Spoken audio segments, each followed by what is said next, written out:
Kí ni gbogbo rádaràda? Èwo ni di orí burúkú tẹ̀ ń jò lójú ọ̀nà?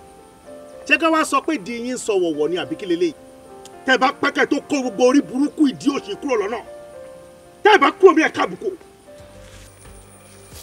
Ẹni bá ṣe ṣe kò ṣe rí, ojú àrí ọ̀tẹ̀ kò rí rí. Wo, ó ti rábẹ́ wa lónìí o. Òní ló gbọ̀rún lọ. Wo, bó ń wẹ̀ nínú ọṣẹ, òní ló máa jáde láyé. Kò sí bó ṣe lè ń korí, ẹni ló máa ráyè mọ́. Ẹ ti sick. Ẹ ti mad. Ṣábẹ́lẹ̀ ṣí hàn mí. Èmi lẹ sọ pé ẹ ṣábẹ́ hàn. Abẹ́ hàn dà. Èmi ò rábẹ́ kankan o. Tó bá jẹ́ mi gangan lẹ fẹ́ ṣe abẹ́ hàn. Torí gbogbo tí mò ń rí, skẹ́ẹ̀tì black ni mò ń rí. Ẹ máa ní láti bọ́ skẹ́ẹ̀tì yẹn kúrò. Ẹ máa bọ́ṣọ yín. Ẹ máa bọ́ bra. Ó máa wá ku gbogbo ẹ̀ nìkan wá máa mi lòlòlòlò. Èyí tó bá tún dúró dáadáa tó dùn nínú yín máa tó là. Ó gọ̀. Bàbá ẹ̀ gọ̀.